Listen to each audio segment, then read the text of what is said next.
O áudio que vocês vão ouvir agora é parte do podcast Xadrez Herbal.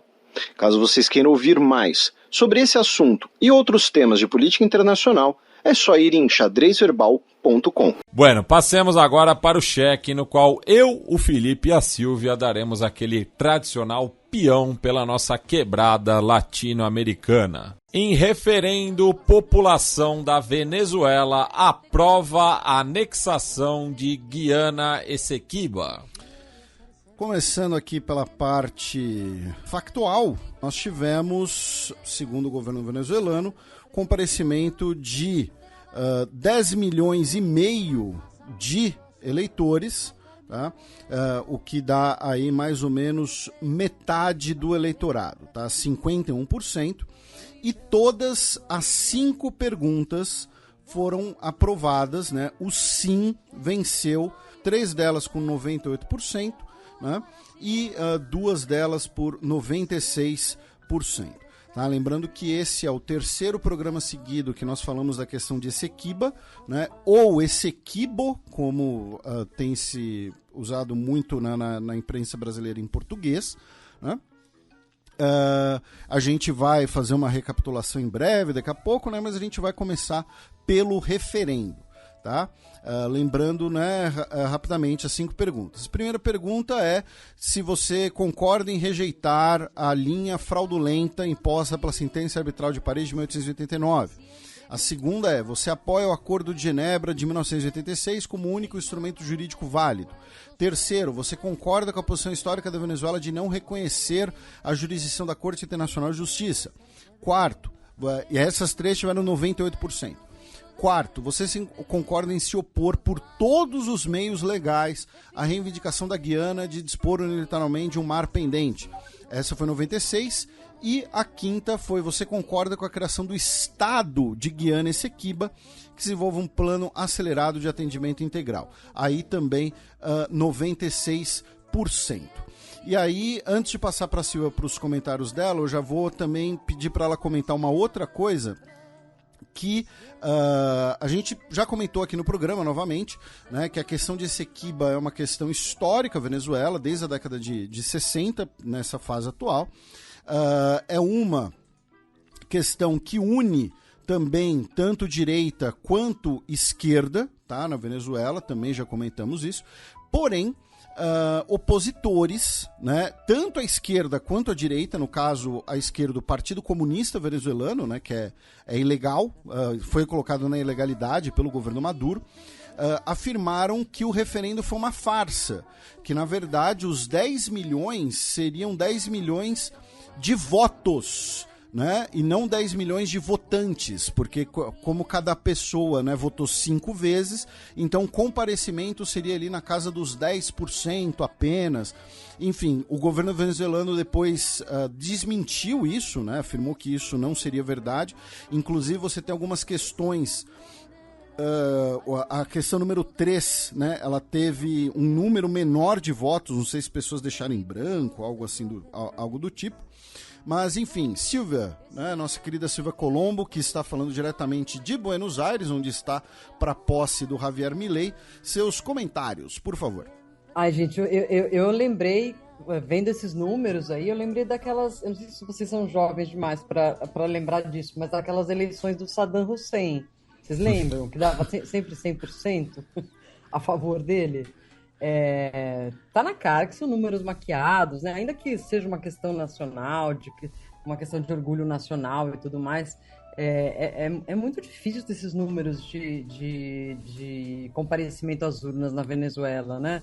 E eu li e ouvi nos jornais opositores de lá, e ouvi de colegas que estão cobrindo lá, que muitos pontos de votação ficaram vazios ou semi-vazios. Esse alto comparecimento, eu acho que a gente tem que pegar com pinça isso. Não me parece muito crível, mas como na Venezuela a gente não tem como aferir isso, senão com imprensa independente, né, não dá para saber direito.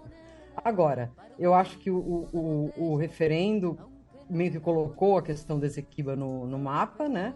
Eu acho que faltou uma cobertura da mídia internacional do que pensam os cidadãos ali da Guiana Esequiba, né? O próprio presidente falou pouco, né? O Lula entrou em contato com ele, mas mais que isso ele não se manifestou muito, e acabou se transformando num problema realmente mundial, né?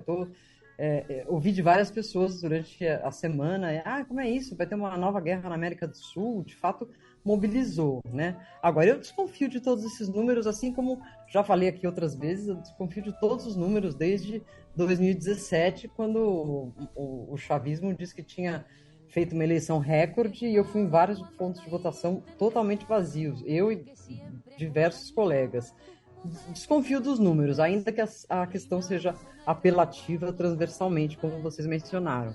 E ainda retomando o que o Felipe citou, né, em relação à oposição, o procurador-geral da Venezuela, o Tarek William Saab, anunciou, né, a ordem de prisão de 14 pessoas, né, ligadas à oposição, seja à esquerda ou à direita, pelo crime de traição em relação à questão do plebiscito, né, porque estariam contra os interesses nacionais. Uhum. E é interessante que, ao mesmo tempo, a Maria Corina Machado, que é a candidata, né, oposicionista, foi escolhida nas primárias, ela disse que a soberania ela tem que ser exercida, aquela questão não deveria nem ser consultada, porém, né, ela disse que seria necessário, que seria recomendável, né, suspender o referendo para fazer uma reivindicação mais elaborada perante a CIG, perante a Corte Internacional de Justiça. Ou seja, mesmo a Maria Corina Machado, ela é favorável, digamos assim, à revisão da fronteira. E aqui é uma distinção que eu acho interessante a gente fazer, que a gente comentou no programa passado, né? O que a Venezuela reivindica é que a fronteira que foi delimitada no final do século XIX foi uma fronteira arbitrária, delimitada ali num conluio das potências europeias, né, na sentença arbitral de Paris, e que tem que ser revisto, né? E você tem a reivindicação venezuelana, porém, e vamos lembrar, a questão da reivindicação de revisar a fronteira, modificar a fronteira, é feita desde a década de 1960. Uma coisa que a Silvia comentou que é interessante, e assim, o fato da questão de Essequiba estar bastante, né, presente agora nessas últimas semanas, tem levado a aparecerem vários dados, inclusive pesquisadores que conhecem sobre o assunto têm compartilhado o seu conhecimento nas redes sociais e tal.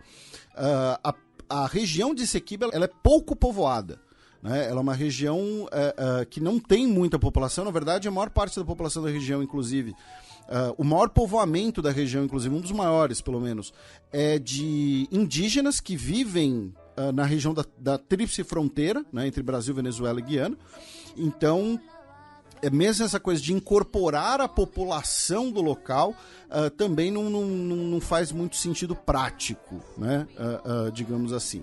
Mas foi início da semana, né, esse referendo, que obviamente vai ser vendido, né, pelo governo Maduro como um mandato popular, né, para reivindicar Essequiba. E, inclusive, aí foi outra coisa que muita gente compartilhou nas redes sociais e tal, a Venezuela já alterou o seu mapa oficial, né? E aí... O Google também. O Google botou a linha traçada, sim, né? Nossa. Colocou a linha traçada do tipo, quando eles fazem quando tem um território em disputa, contestado, isso. Mas isso é um absurdo. Agora a gente não vai mais para o tribunal de Haia, vai direto no Google e pede para eles darem o mapa? O Google vai substituir a CIG um dia, eu acho, inclusive. Não duvido. Mas aí tivemos a troca do mapa oficial, né, colocando ali a questão de Essequiba. É curioso que a ideia desse referendo e essa reclamação que está sendo feita agora pelo regime ocorram algumas semanas, não mais, além, depois daqueles acordos com a oposição, né? Ou seja, vamos esquecer os acordos com a oposição, né? Assinaram os tratados, falaram com os Estados Unidos, disseram que iam maneirar em tudo, aí logo na sequência vem a primária, que eles tentam deslegitimizar, a Maria Corina, que eles não querem que seja candidata e agora vamos inventar uma guerra com a Guiana. Politicamente é muito conveniente, é uma distração, né? Agora, se tem de fato, como a maioria dos outros opositores e pessoas na Venezuela que não necessariamente são apoiadoras do regime, que acham que essa fronteira está equivocadamente desenhada, justamente, não é esse não é essa a via. A via é ir justamente para os tribunais internacionais que podem decidir isso, né? Ou para o Google. Essa questão de criar uma distração que você mencionou, Silvia, isso está muito claro, né? A gente já comentou aqui, né? É a velha receita, né? de você insuflar nacionalismos no contexto de um pleito, né? E que, novamente, no caso da Venezuela, sequer é algo novo, algo que já havia sido feito no final dos anos 1980 por um então governo de direita, né? E aí a gente tem duas questões aqui que eu acho interessante da gente comentar. Uma delas a gente mencionou no programa passado, que um eventual conflito armado, e que agora está um pouco mais distante, a gente já vai falar disso, né? Um eventual conflito armado permitiria, né, o governo Maduro eventualmente decretar um estado de defesa e suspender as eleições. Ou mesmo que isso não ocorra, né, você vai ter um fortalecimento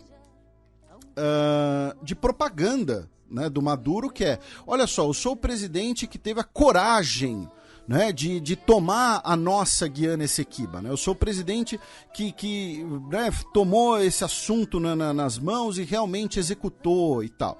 Então e agora com a resposta, né, dos Estados Unidos, que a gente já vai comentar, ainda tem também o discurso agora de eu sou o cara que cutuca a grande potência, né? Eu enfrento os Estados Unidos, enfrento o imperialismo dos Estados Unidos. Então isso também, mesmo que a eleição seja realizada, também acaba sendo um ganho de discurso eleitoral. Sim, ele está ganhando de uma forma ou de outra, né? Impressionante.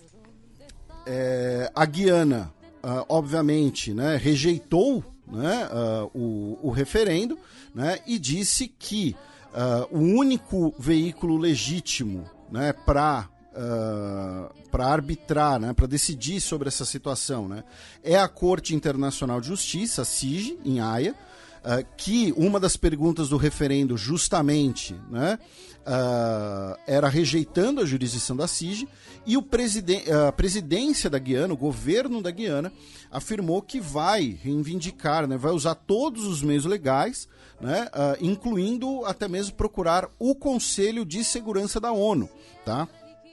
Já que, né, lembrando, caso a Guiana seja de fato invadida pela Venezuela, né, o Conselho de Segurança da ONU poderia condenar isso como uma guerra de agressão, mas mesmo que você não tenha a agressão propriamente dita, né, você tem o artigo 41 que se um país faz ameaça do uso da força, isso também pode ser alvo de sanções. Então, aí vem a questão, a discussão, se a Venezuela está ou não fazendo essa ameaça do uso da força. Porque o referendo fala em todos os meios legais, não fala vamos invadir a Venezuela, né? Então, essa vai ser também outra discussão. Vamos ver como é que termina isso, né? Na Argentina acabou com o Galtieri não gostou muito de como terminou a tentativa dele. A comparação com o contexto político da Guerra das Malvinas, ela é bastante apropriada, né? A gente está falando de um governo enfraquecido, de um governo que, no mínimo dos mínimos, a gente pode falar que tem a legitimidade questionada por diversos setores, tanto internos quanto os externos, e que busca uma causa patriótica, nacionalista, né, como uma maneira de distração e de união de todo mundo. E a outra comparação que a gente fez no ano passado se a Venezuela for pra porrada de fato com a Guiana, é o Iraque invadindo o Kuwait. A guerra em si não vai durar muito, mas a reação depois muito provavelmente vai ser muito pior, né? O Maduro já ordenou que as empresas estatais venezuelanas já preparem os projetos de exploração de óleo, gás e mineração na região, né? E aí vem o outro elemento dessa retrospectiva que a gente fez no programa passado, né? A Venezuela reivindica Essequiba desde a sua independência. A Venezuela se torna independente em 1830 e herda essa reivindicação territorial que vinha da República da Gran Colômbia, que por sua vez vinha dos impérios europeus, né? No caso, Países Baixos, Reino Unido e Espanha. Porém, em 2015, a gente tem a descoberta do bom e velho petróleo na região, né? Era uma região que já era rica, especialmente em ouro, né, minérios, mas agora você tem a descoberta do petróleo e que acelera, né, esse processo, né, esse olho grande, digamos assim. E né? falando do Maduro, ele também anunciou anteontem, né, quarta-feira, dia 6, 9 decisões em relação a essa região, né? A primeira é a criação de uma nova alta comissão pela defesa da Guiana Essequiba.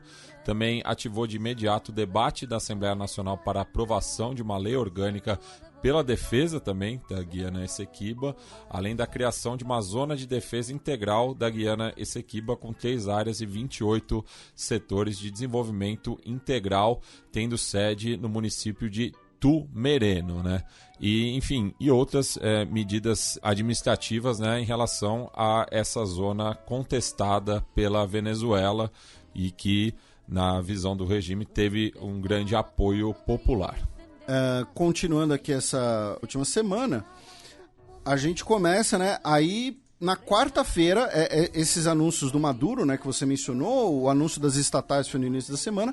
Aí na quarta-feira, o governo dos Estados Unidos deu a primeira demonstração, né, dizendo que a crise é preocupante e que não vai aceitar, né, uma alteração, né, da situação pela via da força.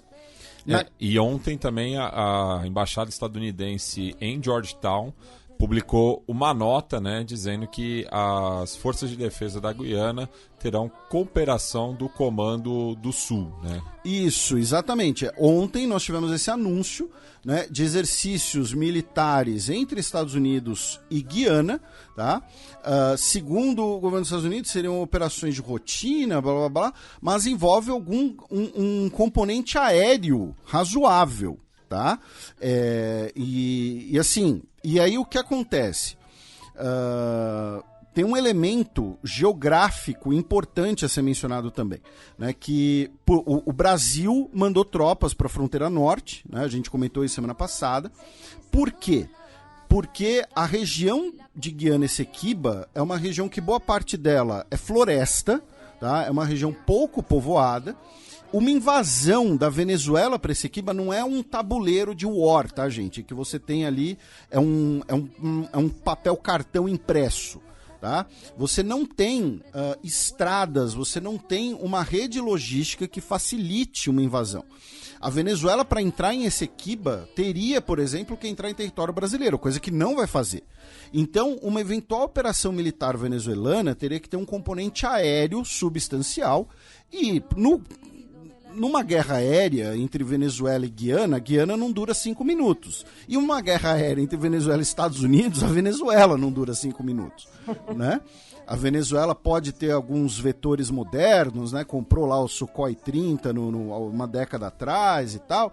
Pode ser interessante, mas assim, no fim das contas não vai durar muito. E já tivemos as 5 primeiras baixas, não de um conflito, mas nessa antessala, né, de um possível conflito, já que um helicóptero, né, das forças de defesa da Guiana acabou caindo na região, levando a óbito 5 militares, né, o coronel Michael Charhut, os tenentes-coronéis Mike Charles e Sean Welcome, o brigadeiro Gary Beaton e o sargento Jason Kahn. E ainda tivemos 2 sobreviventes, né? E não está claro ainda o que causou a queda, né? O governo da Guiana disse que estava considerando todas as possibilidades, tá? Não acusou frontalmente a Venezuela, né? Mas disse, né, que estava aí considerando todas as possibilidades. Essa era a famosa frase do Guaidó, né? Sempre que falavam que se ele ia ou não, perguntavam para ele se ele ia ou não pedir ajuda do Trump, se ia ou não pedir os marines norte-americanos. Ele sempre dizia essa frase: todas as possibilidades estão sobre a mesa. Cansou de repetir isso. Bom, enfim, apenas uma curiosidade. no fim não teve nada. E nessa semana, né, o governo brasileiro, né, via a presidência da República, né, o próprio Lula, né, teve um tweet no perfil oficial do Lula, dizendo que não queremos uma guerra aqui na América do Sul, não precisamos de guerra, não precisamos de conflito, precisamos construir a paz, né, porque somente com a paz podemos desenvolver o país e a região. Ele afirmou que a CELAC e os países do Mercosul, né, estão à disposição para sediar quantas reuniões forem necessárias, inclusive o Brasil está à disposição para sediar quantas reuniões forem necessárias, e que esses países também devem dialogar e mediar a situação. Lembrando que a última guerra que tivemos entre dois países, né, na América do Sul já tem quase 30 anos, né, que foi a Guerra do Cenepa entre Equador e Peru, que durou pouco mais de um mês ali no começo de 1995. Isso, e que na época foi também um ato, né, de nacionalismo do Fujimori, especialmente. Né? E também uma região contestada historicamente. Isso. E nesse caso, porque não é nem uma contestação por conta das potências do plural europeias, né? Porque a região do Cenepa, eles dizem que era parte do vice-reinado de Nova Granada, sim, então seria do Equador. Do lado equatoriano. Isso, ou era vice-reinado do Peru. Né? As fronteiras administrativas da América Hispânica. Enfim, e aí vamos falar um pouco do Brasil nessa situação, porque assim, o Brasil, ele tem, obviamente, como principal país da região, o país que faz fronteira com esses dois países, inclusive, ele tem... O único. Né? Bem lembrado, né? Ele tem esse papel de mediar. E aí o que acontece? As pessoas, às vezes, elas ou não entendem, ou tentam por desinformação mesmo. Você mediar uma situação, gente, se o Lula vira e fala assim, olha só, o Maduro não vai subir ninguém, né? Imita lá o Capitão Nascimento em Tropa de Elite, né? Não vai subir ninguém vai fazer porcaria nenhuma, tal, outra palavra com P, inclusive, tal. Isso só vai jogar gasolina na fogueira, né? Até porque, repito, a Venezuela invadir a Guiana seria uma guerra de agressão. A Venezuela solicitar a revisão da fronteira, insistir na revisão da fronteira, é uma questão legítima. Todo país tem esse direito, tá? E aqui tem anos que a gente é muitas vezes acusado de ser anti-Maduro, anti-Venezuela. Eu já falei que eu não nutro nenhuma simpatia pelo Maduro. Já comentamos aqui o Maduro, inclusive, ele é a maior ameaça ao principal legado do Hugo Chávez, que é a Constituição de 99, né? Então, assim, o chavismo, né, e o Maduro, enfim, não são necessariamente sinônimos, mas a Venezuela ter essa reivindicação, e é uma reivindicação histórica venezuelana, é uma posição absolutamente razoável, e que você tem diversas maneiras de solucionar isso. Né? Se a questão é do petróleo, por exemplo, você pode ter uma exploração do petróleo com o pagamento de royalties à Venezuela, por exemplo. Tá? Dando um exemplo bem besta, tá? E bem no formato liberal que poderia ser aceito pelos Estados Unidos. Tá? Mas o fato é, a Venezuela dificilmente, não é impossível, mas dificilmente vai invadir a Guiana, porque se o Maduro fizer isso, vai ser o último ato do seu governo, provavelmente. Então a posição brasileira é importante, o reforço da fronteira norte é importante também porque o território de Roraima, né, se tornaria ali talvez o principal ponto de passagem, né, poderia se tornar. E antes de retomar a bola para a Silva, para os comentários dela sobre o Brasil, também mencionar que, e aí eu escrevi isso na minha coluna e tal, a Venezuela talvez esteja pensando, né, olha só, o mundo tá uma crise, tá uma permacrise, né, então você tem a guerra na Ucrânia, temos Gaza, temos Sudão, temos África Ocidental, né, temos a questão de Taiwan voltando a ganhar noticiário e tal, então o mundo não vai olhar muito aqui para cá, para esse Equiba, né, a Rússia, né, o Maduro vai se encontrar com o Putin neste final de semana, tá? Notícia de hoje, tá? O Maduro vai se encontrar com o Putin neste final de semana, ou no domingo ou na segunda-feira.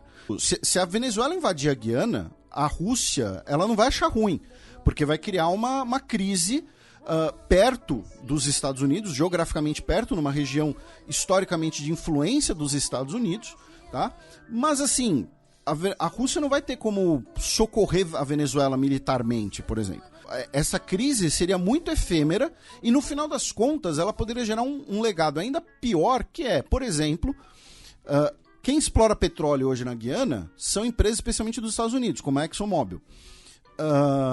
A gente não tem nenhuma base militar permanente dos Estados Unidos nessa região.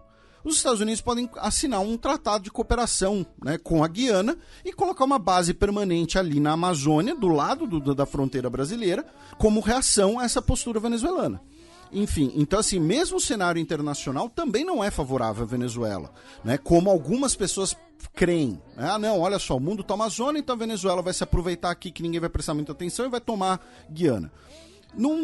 Sabe, os Estados Unidos não precisam fazer grandes esforços para deter uma incursão militar venezuelana. Enfim, sobre esse assunto, Silvia, Matias, vocês ficam à vontade, eu acho que eu já falei tudo que eu tinha falado.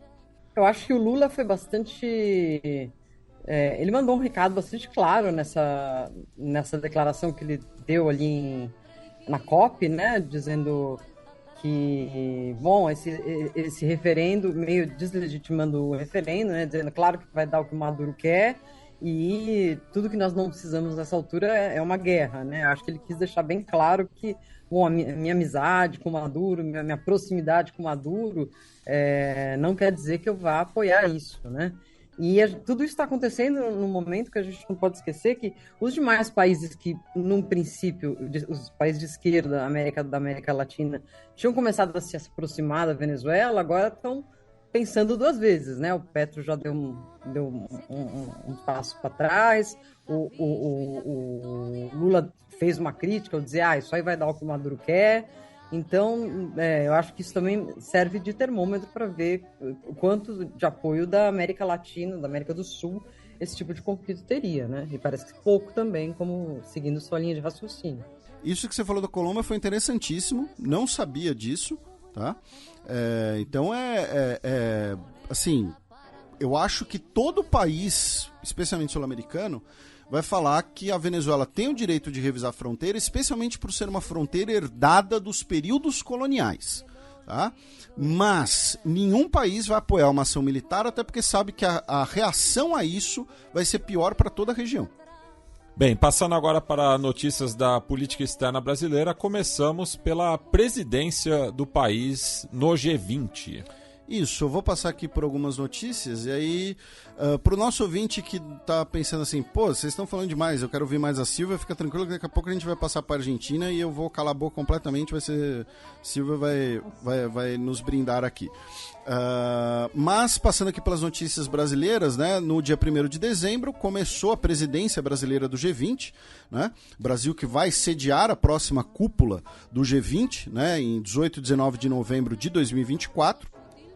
E, nesse sentido, o governo brasileiro já sinalizou que vai convidar, né, os outros países do Mercosul, né, Paraguai, Uruguai e agora também a Bolívia, e Angola, né, para a cúpula do G20, ou seja, seus parceiros regionais, além da Argentina, que faz parte do G20, claro, né, e Angola, né, que é um parceiro africano e da lusofonia.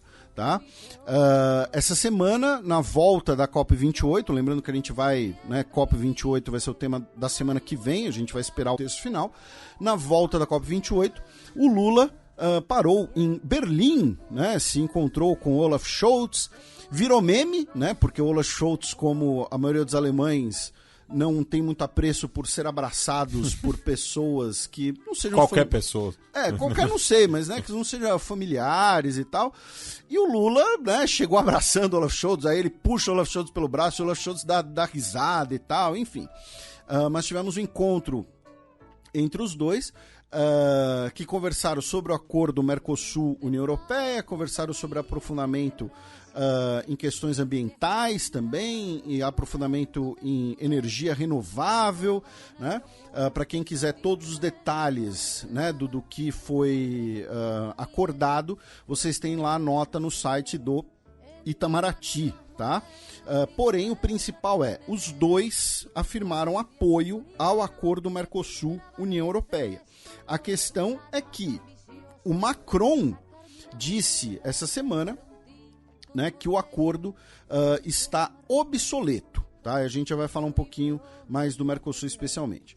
No dia 4 de dezembro, o Brasil ganhou o antiprêmio, né, na COP28 por sua adesão à OPEP+, né? O Brasil não vai se tornar um membro da OPEP+, tá? O Brasil vai se tornar um membro associado, né, que é um grau abaixo, digamos assim, porém, ao mesmo tempo, né, é um gesto, né, que indica uma adesão, né, aos combustíveis fósseis, né, ao petróleo e tal, e aí por isso o Brasil ganhou o prêmio Fóssil do Dia, né, durante a COP28, que é um prêmio que a gente de vez em quando comenta aqui, né, que é um antiprêmio, né, um prêmio de protesto, né, dado por organizações como a Climate Action Network.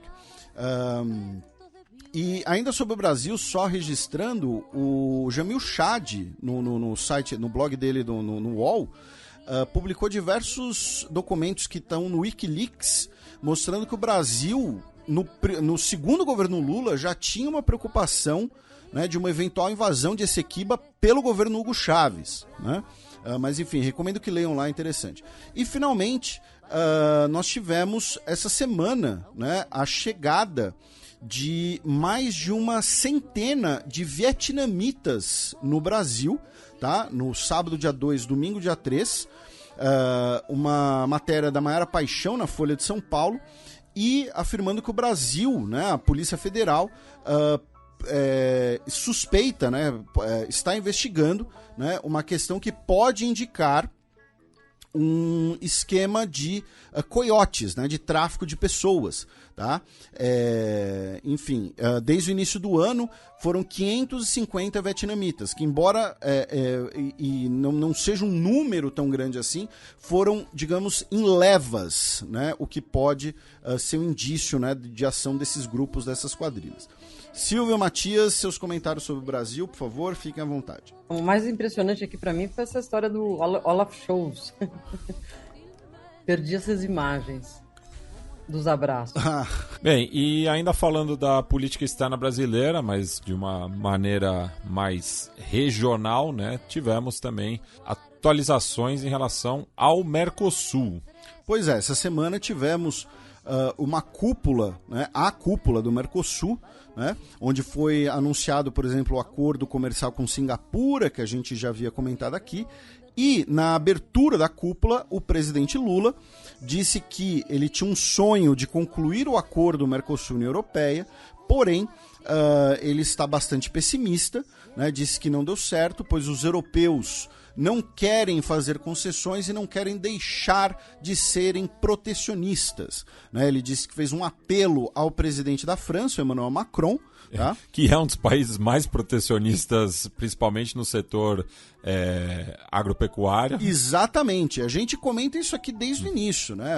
A França usa o discurso ambiental, né? A França fala, o Brasil está queimando a Amazônia, mas na verdade a França não quer o acordo, especialmente por um protecionismo interno, tá? A França mantém incentivos, por exemplo, a pecuária, como uma maneira, inclusive, de gerenciamento demográfico, porque eles falam, olha só, se a gente não manter essas pessoas no campo, elas vão tudo migrar para cidades, né? A gente vai esvaziar o campo, as cidades vão sofrer problemas e tal. Enfim, então tivemos na cúpula do Mercosul basicamente o anúncio de que o acordo com a União Europeia não vai sair, e também foi celebrado o ingresso total, né, da Bolívia agora no Mercosul, tá? Inclusive tivemos a presença do Lúcio Arce, né, o presidente boliviano, né, tiraram ali a foto oficial ali em frente ao Museu da Manhã, né, o Lúcio Arce, Luiz Lacagepou, Lula, o presidente paraguaio, Santiago, e o Alberto Fernandes, que em seus últimos atos.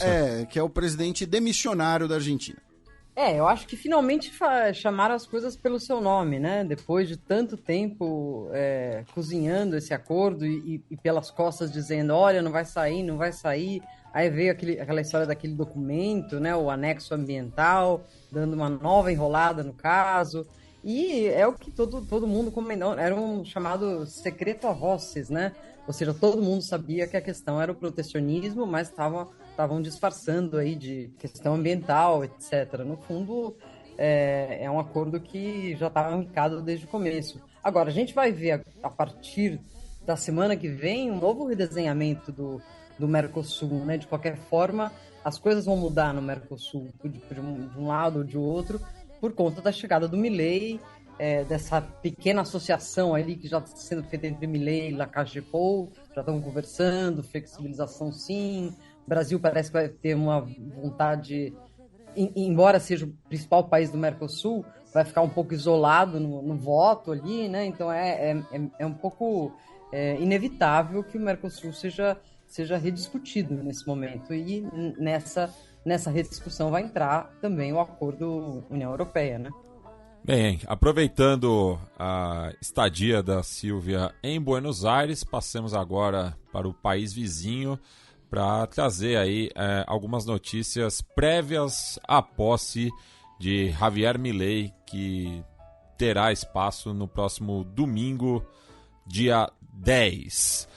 A primeira delas, Silvia, aqui meio em ordem cronológica, foi a retirada do embaixador nicaragüense da Argentina após críticas do novo presidente argentino ao Daniel Ortega.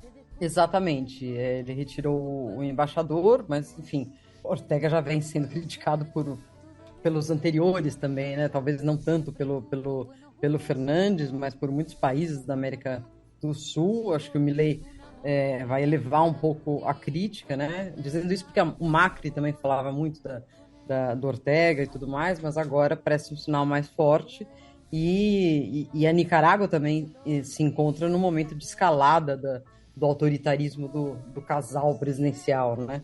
Então faz bastante sentido essa retirada do embaixador. E também tivemos novidades no futuro gabinete, né, Silvia? Sim, o futuro gabinete se mexe muito nos últimos dias. Houve vários anúncios que voltaram para trás, até ministério que tinha sido derrubado voltou, que é o Ministério da Saúde, que ia ser secretaria, agora voltou a ser ministério. Também naquela toada lá do que a gente já comentou do Milei Light, né? O Milei já enfrentando a realidade, tentando mudar um pouco de visão sobre algumas coisas, já reinstaurou o Ministério da Saúde, e sim, além da Patrícia Bullrich, que já tinha sido anunciada como ministra da Segurança, o candidato a vice dela durante a eleição, durante o primeiro turno, Luiz Petri, vai ser o ministro de Defesa. É uma situação um pouco incômoda, porque ele se opunha muito à Vitória Villarruel, a candidata a vice-presidente da Argentina nesse momento. E aí tem um pouco da interna entre Milei e sua própria vice, que parece que estão tendo algumas fricções, alguns problemas, porque o Milei teria prometido a Villarruel um espaço maior no que diz respeito à área de defesa. Ela que é filha de militares, tem toda essa atividade aí de apoio a ex-repressores, de apoio aos militares. Enfim, esse era um ministério que ela cobiçava ter mais influência, e colocaram o inimigo político dela ali, né? Então essas são as principais novidades políticas, ainda vão aparecer outras até o domingo, né? E se espera uma festa de fato aqui, com também protestos agendados por algumas organizações. E um nome que também trouxe bastante polêmica foi o do Rodolfo Barra, né? Ex-ministro da Justiça do Carlos Menem, e que foi anunciado como procurador do Tesouro, né? Ele que justamente renunciou do cargo nos anos 90 por conta de uma matéria do jornal Página 12, no qual mostrava que ele participou de um atentado contra uma sinagoga nos anos 60. Exatamente, barra pesada. Esse sujeito era ministro do Menem, tinha ligações com a organização Taquara, que era uma organização de origem nazista aqui na Argentina, E isso que você contou, obviamente, tem relação com isso. E agora ele volta ao governo e trouxe bastante críticas com relação a isso. Outra novidade aí é a escolha do chefe da Câmara dos Deputados, que vai ser um sobrinho do Menem, que não é peronista. Esperava-se que o Milei, num ato pragmático, também chamasse um peronista para ser líder da Câmara dos Deputados, mas no fim ele acabou escolhendo esqueci o primeiro nome dele agora, gente, acho que é Miguel Menem. Ele vai ser o chefe na Câmara dos Deputados, portanto entra na linha de sucessória caso haja uma crise aí da falta do presidente e da vice.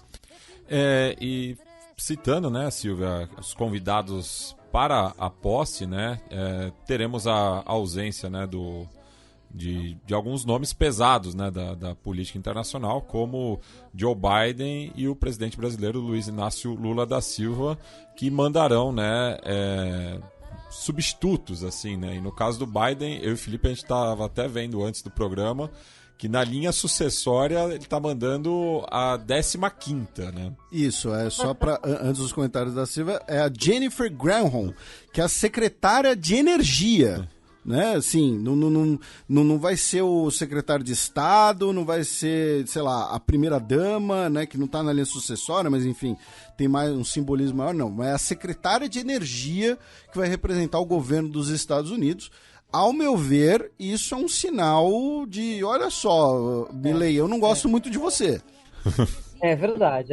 Me fez lembrar aquela série do Designated Survivor, vocês lembram? Sim. O cara que é enviado é tipo secretário de habitação, uma coisa assim, e acaba virando presidente. Mas enfim, de fato... E o Biden até tem um ou outro que ele manda sempre, né? Tipo o Chris Dodds, ele tem uns representantes para mandar para América Latina, o próprio Sullivan, o Eloy Gonzalez, e nem esses estão vindo, né? Então, de fato, é um desprestígio. E no caso do Brasil, o país será representado pelo atual chanceler, o Mauro Vieira, mas teremos a primeira visita do presidente ucraniano, Volodymyr Zelensky, à América Latina desde o início da guerra com a Rússia, e também teremos outro representante, né, da Europa Oriental, o Viktor Orbán. O que eu queria perguntar para a Silvia, meu caro Matias, antes da gente falar desses dois nomes, como está a repercussão aí na Argentina, primeiro, do fato de que o Lula não vai, e segundo, de que vai o Bolsonaro, e que ele, né, já foi recebido aí com todas, né, como um grande amigo do Milei. E além do Bolsonaro, ele também está levando alguns aliados, né, como o governador de São Paulo, né, o Tarcísio de Freitas, o governador de Santa Catarina, né, Jorginho Melo, alguns deputados, enfim. Como isso está repercutindo aí? O fato de que está indo uma delegação grande de que não é a do presidente. E só em relação ao grupo parlamentar que está indo, ele já sofreu algumas baixas, né? De acordo justamente com o deputado Gustavo Gayer, do PL de Goiás, dizendo que tinham 44 confirmados, mas 14 desistiram, muito por conta dos protestos que estão sendo anunciados para o dia da posse. A mídia tem criticado isso, o próprio argentino comum acha isso um exagero, nenhuma delegação vai vir com tanta gente, e o cara sequer é um sitting president, né? Nem é um presidente em exercício.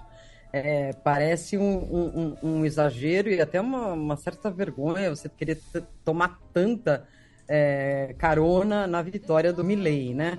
Mas eu te diria assim que o primeiro dia dele aqui foi de várias visitas. Ele foi a um programa de rádio de um jornalista de direita muito importante, muito ouvido aqui, o Eduardo Feynman. Ele foi recebido pelo Milei com um grupo de apoiadores, com a irmã do Milei, com a Patrícia Bullrich. Ele recebeu no hotel onde ele está hospedado o Maurício Macri. Ele foi bastante bem recebido por essa turma, né? Essa bolha que é o governo agora, né?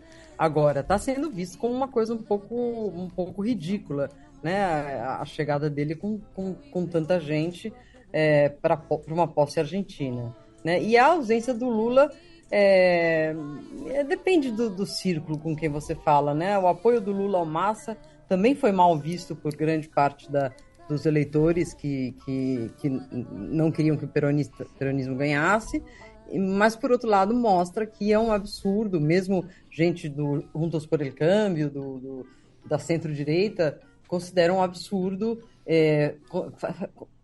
fazer esse desplante ao presidente do Brasil, né?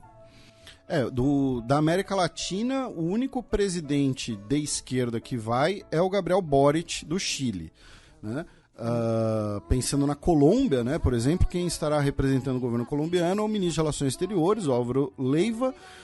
O Bukele vai, né, o protótipo de ditador de El Salvador. O Daniel Noboa já vai, inclusive ele vai levar um carregamento de bananas premium pro Milei, né, o príncipe da banana. Luiz Lacagepô vai, Santiago Penha vai, como a Silva já havia cantado, né, a pedra, a Dina Boluarte não conseguiu autorização para sair do país, então quem vai é o ministro de Relações Exteriores do Peru. Enfim, e aí o Matias havia comentado, né, Silva, Orbán e Zelensky, né, a primeira viagem do Zelensky à América Latina desde a invasão, acho que é desde o governo dele, na verdade, né, mas especialmente desde a invasão russa. Isso daí como é que está repercutindo? Porque a presença do Orbán é uma presença claramente ideológica, né? Eu fui conferir o comércio entre Argentina e Hungria. É assim, uma bilheteria de um grande time brasileiro numa rodada brasileira maior, e eu não tô zoando, sabe? Então, né, não tem vínculo econômico quase nulo. Assim como não tem uma grande comunidade húngara na Argentina, como tem de outras nacionalidades do leste europeu. Tá claro que é uma adesão ideológica. Agora, o Zelensky também está sendo visto não por uma questão de comércio ou uma questão de afinidades culturais, mas sim como um gesto geopolítico, né? Enfim, talvez para a Ucrânia nesse momento, a Argentina pode servir de base aí para ter um fortim contra a Rússia, que se expande por vários países de ideologia mais à esquerda, né? Enfim, acho que é a única interpretação, não sei, talvez o Felipe tenha algum insight maior com relação a isso, porque de fato o Zelensky não comparece a esse tipo de evento. É uma impressão, tá? Não é uma informação, não. É uma impressão que não tem muito valor, assim, né? Embora a gente às vezes acerte as nossas impressões aqui e tal, mas eu acho que o Zelensky está indo na posse do Milei na Argentina para alfinetar o Lula. Para alfinetar o Brasil, para alfinetar a posição brasileira. É uma também, sim, não tinha pensado nisso. Vamos ter a presença do ministro de Relações Exteriores de Israel, Eli Cohen, né? Inclusive um abraço para os nossos amigos do Torá com Fritas, que, só para esclarecer, né? Semana passada a gente falou da aproximação do Milei com alguns setores judaicos da sociedade argentina, e eu falei que ele estava de kippá, né, no cemitério judaico e tal. E lembrando, né, você para entrar em alguns lugares sagrados judaicos, você tem que usar a kippá, sendo judeu ou não. Isso não necessariamente significa uma aproximação religiosa. Peço desculpas porque meu comentário foi errado. Inclusive eu deveria lembrar disso, porque, por exemplo, quando eu fui no Muro das Lamentações, você tem que botar um kippá. Ou você vai em qualquer sinagoga também. Isso, e inclusive no Muro das Lamentações você põe um kippá. Se você não tiver você põe um kippá que é fornecido por eles, e se você fizer uma doação, você pode ficar com ele de souvenir, né? Eu fiquei com o meu de souvenir, então eu deveria ter lembrado disso, peço desculpas pela idiotice.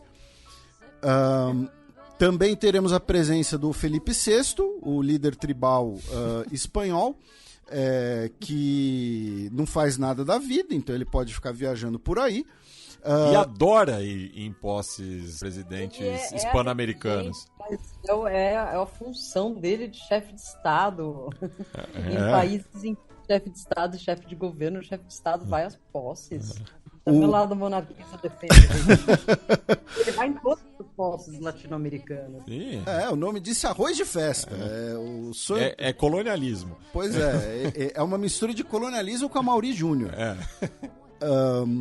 Também falando em espanhol, o Santiago Abascal, né, que é o líder do Vox, partido neofranquista, estará lá. E o presidente da Armênia, né, que é o Kacharurian Vahan. E aí sim tem uma comunidade numerosa de armênios na Argentina. E aí tem uma coisa que eu acho que é interessante a Silvia explicar para a gente abordar, né? Que além de ser uma comunidade numerosa, é uma comunidade muito bem sucedida. Inclusive já teve um time na primeira divisão que ganhou do Boca na Bomboneira. Só você para lembrar disso, acho que nem os torcedores do Armênio devem lembrar. E o homem mais rico da Argentina, né, o Eduardo Urnequian, que é um dos padrinhos políticos do Milei, né, Silva? Você já comentou isso um pouco aqui, mas talvez seja válido explicar, já que o presidente da Armênia estará na posse. Claro, o Urnequian é um dos homens mais ricos da Argentina, ele é o dono da empresa que administra o aeroporto da Argentina 2000, que quase virou também o administrador dos aeroportos de Brasília e de São Paulo. Mas ele tem uma relação meio errática com o Milei. Ele já o protegeu muito, ele lançou o Milei na televisão, já que ele é dono do canal América, mas eles já tiveram desencontros também. Hoje não diria que são os melhores amigos, não. Porém, ele foi responsável por trazer muitos empresários para a campanha do Milei. Sim. E só que eu dei uma nota futebolística, né? A YPF, né? A estatal petrolífera da Argentina, que na Argentina é chamada de YPF, né? Porque Y em espanhol é Y, então eles não falam YPF, só para esclarecer. Claro, como não me chamam de Sigreca Silva. Ela anunciou uma nova campanha, né? Porque ela, enfim, uma das promessas de campanha do Milei é a privatização, mais uma vez, né, da YPF, que já foi privatizada e restatizada, com um garoto propaganda de peso, né, que é o Lionel Messi, né, que daí aparece no final, graças Léo por unir com tu fútbol nuestro suelo, né. Então essas propagandas que pegam bem, né, no ufanismo, né, e misturam as imagens da atividade petrolífera com o futebol, enfim, mas foi aí uma cartada, né, já no final da administração Alberto Fernandes para tentar, né, manter a empresa sob controle do Estado. Mais algum adendo sobre a posse de Javier Milei, Silvia? Só a expectativa agora para o domingo, né, contar que tem uma especificidade, não sei se eu contei aqui, que a posse vai ser uma posse muda dentro do Congresso. O Milei não quer falar grandes palavras ali dentro, vai ser uma coisa bem protocolar. E o discurso mesmo ele vai dar do lado de fora, numa espécie de palco que vai ter na frente do Congresso, vai falar para o povo. E aí já vai delinear algumas coisas do próximo governo e há a possibilidade de ter protestos, porque Barrios de a Pé, CGT e Movimento Evita já estão programando protestos. E Silvia, a gente está gravando esse programa na sexta-feira, dia 8, a posse é domingo, dia 10. Para quem ouviu o programa a tempo, como faz para te acompanhar a sua cobertura? A gente sabe que você estará no My News, mas enfim, por favor, dê mais detalhes, mais informações. Sim, eu estarei, obviamente nas redes sociais, vou estar postando por onde eu ando, mas a principal cobertura vai ser para o canal My News, estou aqui por eles, né? Estou inclusive com um colega aqui, uma grande referência aqui no jornalismo político de Brasília, o Afonso Marangoni, que vai estar comigo. Vamos estar a dupla aqui na rua e vamos fazer esse trajeto aí entre o Congresso até a Casa Rosada. Vamos estar mostrando tudo no My News. E se não, as redes sociais também e alguma presença aí na Folha também. Bem, agora a gente cruza a Cordilheira dos Andes indo em direção ao Chile com uma notícia e uma prévia, né? Já que no último domingo, dia 3 de dezembro, foi extraditado para o país o ex-tenente chileno Pedro Barrientos, que é um dos acusados pela morte do cantor Víctor Jara. Exatamente, né? A extradição era solicitada há bastante tempo. Ele chegou de Miami. Estou chocado que ele estava em Miami. Ele que foi condenado, né, pela Suprema Corte, né, pelo, como você mencionou, né, pelo sequestro e assassinato do Vitor Hara. Tá? A defesa dele, né, já alegou que vai recorrer, né, afirmando que parte do processo teria sido irregular, justamente porque ele não estava, né, no país. Ele ainda responde outras acusações, mas, enfim, ele foi agora extraditado e está no Chile. E ainda no Chile, só lembrando, né, que teremos o plebiscito constitucional daqui a 2 domingos, no dia 17 de dezembro, e acompanhando, né, as últimas pesquisas de opinião, nenhuma dá a vitória ao novo texto. Isso, o eleitorado, praticamente apenas 1/3 das pessoas dizem que vão votar a favor da nova Constituição. Tá? Uma pesquisa feita no início do mês passado, chega a colocar a rejeição em 68%. As pesquisas mais recentes colocam a rejeição menor, com muita gente dizendo não sabe, porém o voto a favor não cresceu. Então, hoje as pesquisas dizem que apenas 1/3 das pessoas vão votar a favor do novo texto constitucional. Sinto com tristeza isso, porque foi um processo iniciado em 2019, né, que a gente esperava que fosse chegar a um fim, né, e nós vivemos 4 anos de pêndulo político e meio que para voltar a estaca zero, né? Nada é voltar a estaca zero. Forças apareceram, nomes apareceram, uma discussão apareceu, mas no fundo parece que o Chile não está preparado ou não quer grandes mudanças, né? Enfim, vamos acompanhar e cobrir com atenção esse processo, que pode selar o futuro do Boric, né? Bem, do Chile vamos mais ao norte agora para o Peru, com uma notícia que repercutiu mundialmente, né, já que uma corte do país acatou o pedido de libertação do ex-presidente e ditador Alberto Fujimori. Pois é, o Alberto Fujimori ele foi condenado a 25 anos de cana, ele cumpriu 16, né?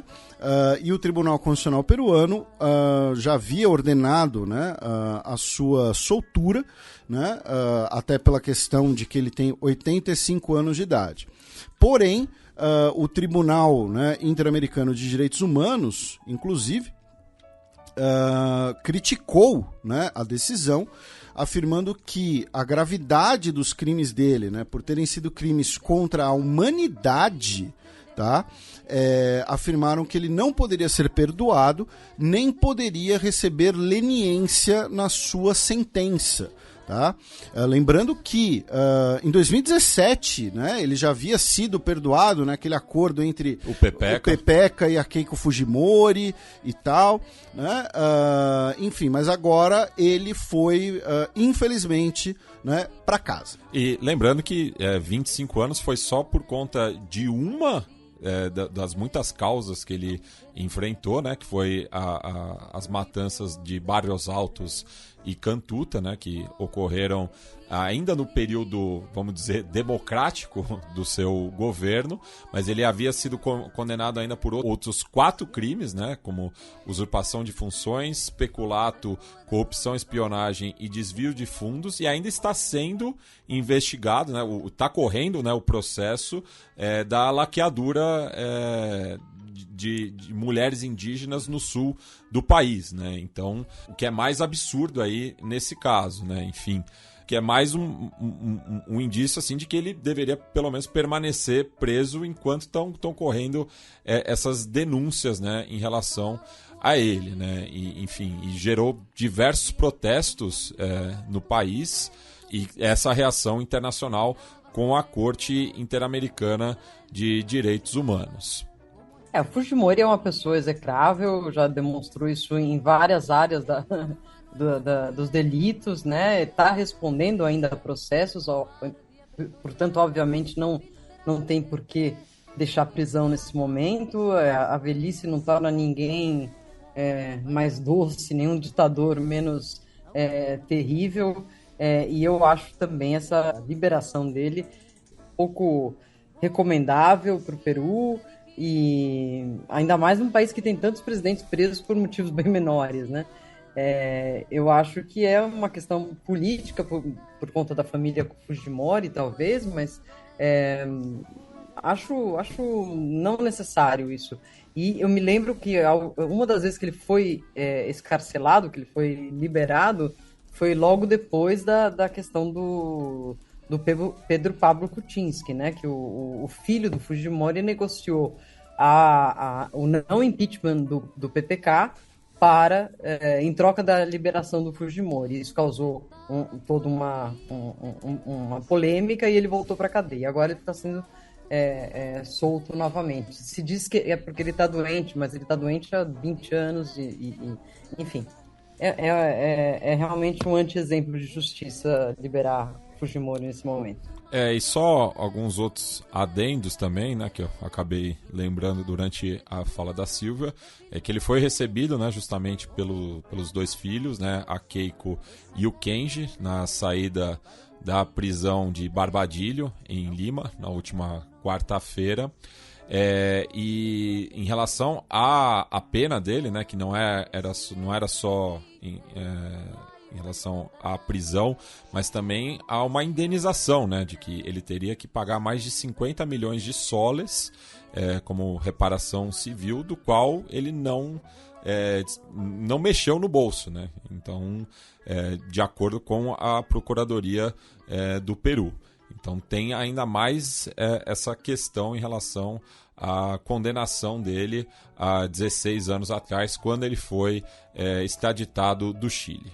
E antes da gente sair do Peru, só uma notícia feliz, né, para o país, já que a Unesco, né, que é a organização da ONU que cuida de educação, ciência e cultura, elevou o ceviche peruano à categoria de patrimônio cultural imaterial da humanidade, também na quarta-feira, dia 6 de dezembro. Agora a gente cruza a fronteira com o Equador, já que a Assembleia deste país aprovou uma lei de segurança e vigilância. Pois é, nós tivemos a aprovação de uma lei com 123 votos a favor, que vai expandir os poderes, tá? A palavra acaba sendo essa, né? Os poderes de empresas de segurança privadas, tá? E de vigilância, né? Incluindo serviços de vigilância para indivíduos, propriedade, o treinamento de guardas de segurança privados e licenças para eles poderem portar armas de fogo, tá? Né, lembrando, o Equador passa por uma grande crise de segurança, né, elegeu, né, o Daniel Noboa, que é o príncipe da banana, que é um cara que foi eleito com uma plataforma liberal, então ele está basicamente aplicando a lógica liberal dele, de mundo, liberal no sentido econômico aqui especificamente, né, para essa crise de segurança. Então, qual é a solução da crise de segurança? É mais empresas privadas e com mais autoridade, mais poderes, né? Incluindo agora o porte de armas de fogo, que antes era limitado apenas à segurança bancária. Então agora, por exemplo, um segurança de supermercado vai poder portar uma arma de fogo no Equador. Bem, do Equador vamos para a Colômbia, que se juntou a uma aliança internacional contra, né, a utilização de combustíveis fósseis. O Gustavo Petro, no âmbito da COP28, né, ele denunciou, né, o fato da COP28 estar sendo pouco ambiciosa, disse que é necessário um tratado de não proliferação de combustíveis fósseis para impedir o hominicídio do planeta Terra. Né? O hominicídio, ou seja, a morte de tudo. Né? Não é um homicídio, é um hominicídio. Tá? Homini, que nem onisciente, né? Em latim. E agora ele disse que a Colômbia, né, vai se projetar, vai se programar, melhor dizendo, para iniciar um processo de desuso, tá, de especialmente carvão mineral nesse primeiro processo, tá, nesse primeiro momento.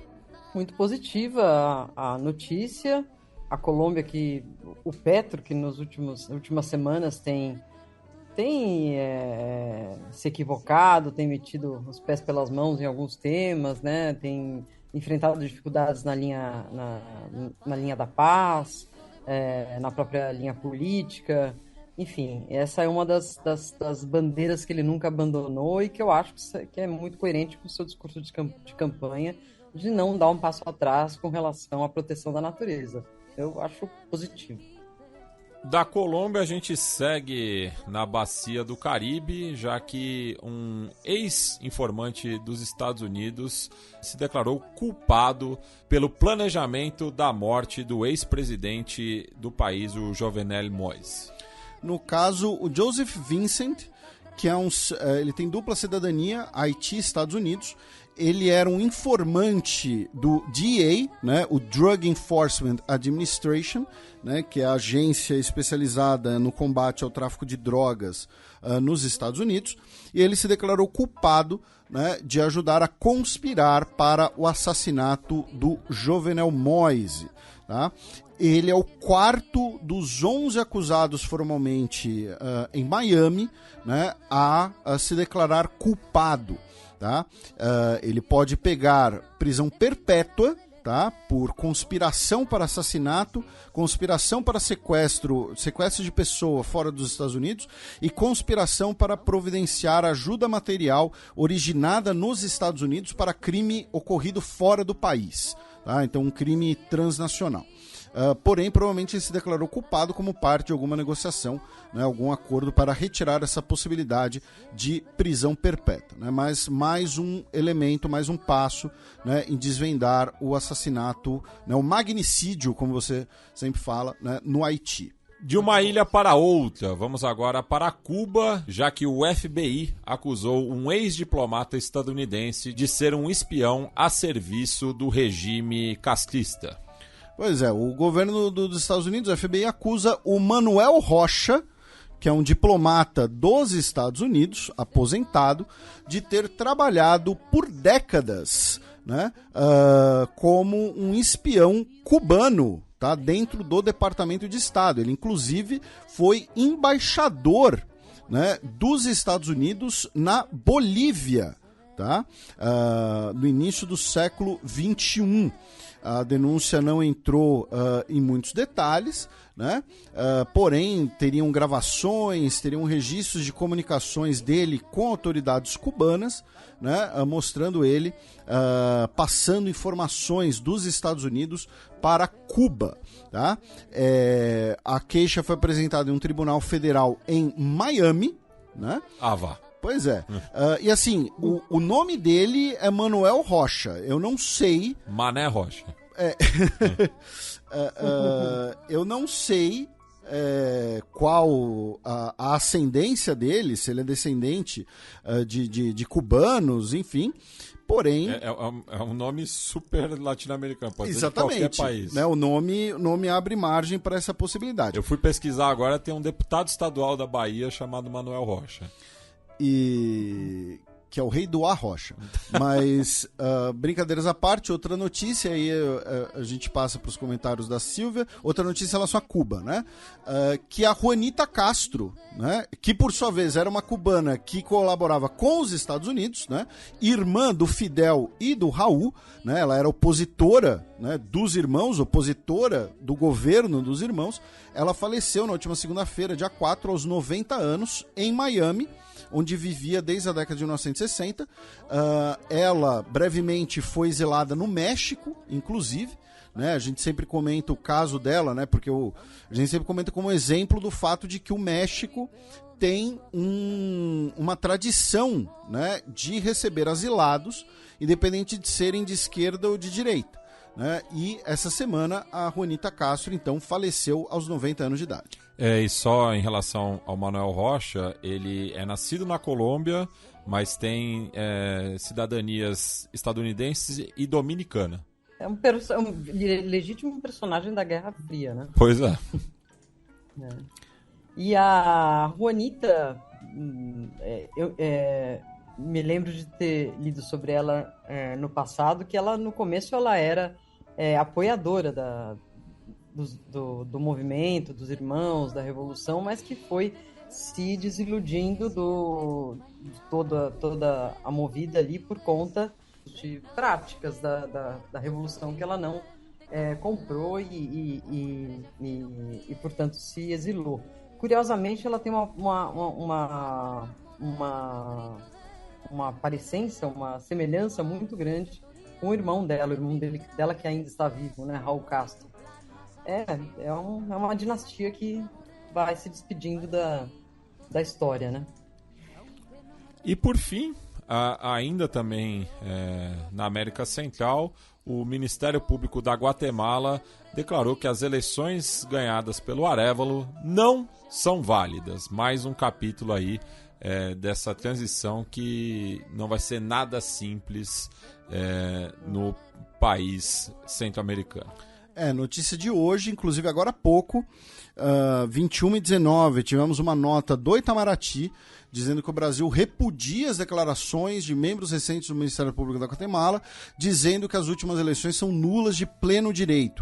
O governo dos Estados Unidos, via o porta-voz da Secretaria de Estado para a América Latina, também condenou essas declarações, já que basicamente o Ministério Público da Venezuela, né, que a gente já comentou que é um reduto conservador, aliado do Giammattei e anti-esquerda do país, né, afirmou que as eleições foram nulas de pleno direito, tá, e que as súmulas, as atas eleitorais, não foram autorizadas pelo Tribunal Supremo Eleitoral. Uma novela que está longe de terminar, né? Agora vai ter os apelos, vai ter as declarações dos Estados Unidos, vai ter, espero, manifestações nas ruas e ainda temos mais 2 meses para o que seria a posse do Arévalo, né? Vamos ver se essa novela se desenrola. Bem, Silvia, e fechando esse bloco, fica o espaço para a sua indicação cultural. Muito bem, minha indicação cultural é um livro que eu ganhei de presente essa semana, estou lendo avidamente, está super interessante, eu tenho certeza que vocês vão ler, também os nossos ouvintes, que se chama Latim em Pó, um passeio pela formação do nosso português. Ele é do Caetano Galindo, que é um tradutor famoso, e ele conta a trajetória do português através de uma maneira muito, muito interessante, muito envolvente. Obviamente não é um maçarico de não tratado, trata dos erros, trata dos equívocos que foram virando palavras. Muito, muito interessante para quem se interessa pela língua portuguesa, né? E quer parar de confundir espanhol com português, como eu.